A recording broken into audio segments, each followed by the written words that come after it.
नमो नमः राजकुमारोहम। कल से पितृपक्ष प्रारंभ हो जाएगा। कल पूर्णिमा से पितरों को जल देने का विधान है।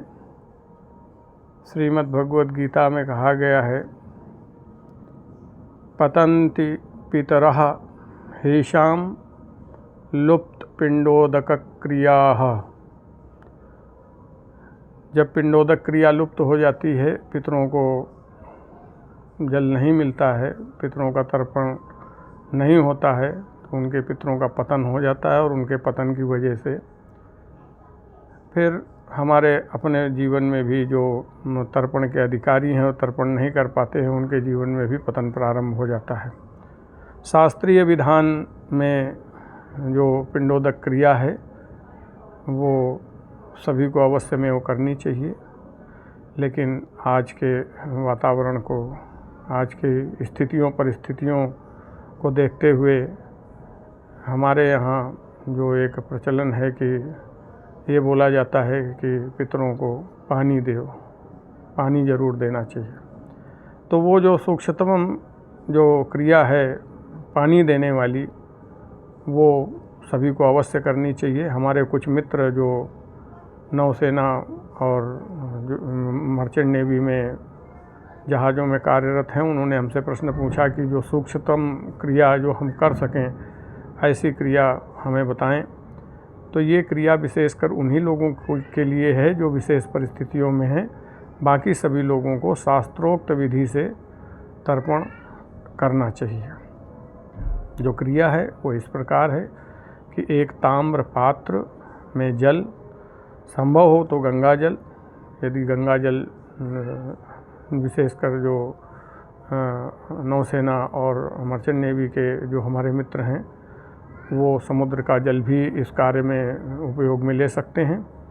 तो ताम्र पात्र में जल, समुद्र या गंगा जल मिश्रित, काले तिल, जौ, अक्षत मतलब चावल, इसके साथ में रोली या चंदन और कुछ मीठा उसमें जल में मिश्रित करके, और इस जल को लेकर जो क्रिया है वो ऐसी है कि सूर्य भगवान के सामने खड़े होकर के ये देव, पितृ, ऋषि और मनुष्य तर्पण, ये सारे तर्पणों के एक सम्मिलित जल देने की क्रिया है। इसलिए सूर्याभिमुख होकर सूर्य को ये जल अर्पित करें और प्रार्थना करें कि इस मेरी जो पूजा है, इस ये मंत्रों से पूर्ण नहीं है, ये भक्ति से भी पूर्ण नहीं है और विधि से भी पूर्ण नहीं है, लेकिन मैं इस स्थिति परिस्थिति में भावपूर्ण ये जो समर्पण आपको समर्पित कर रहा हूँ, इसे ही संपूर्ण समझकर स्वीकार करें और प्रसन्न हों, संतुष्ट हों। ये कम से कम ये जो सूक्ष्मतम क्रिया है, ये हम सभी को अवश्य में करना चाहिए। और इसके उपरांत, ये करने के उपरांत पद्म पुराण के उत्तरखंड में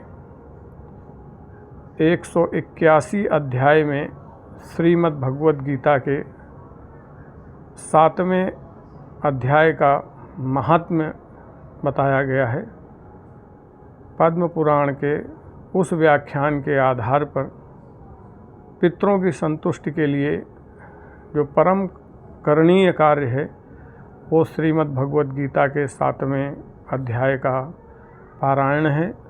और पारायण के उपरांत, 7वें अध्याय के पाठ के उपरांत, उसके फल को हमें अपने पितरों को समर्पित करना है।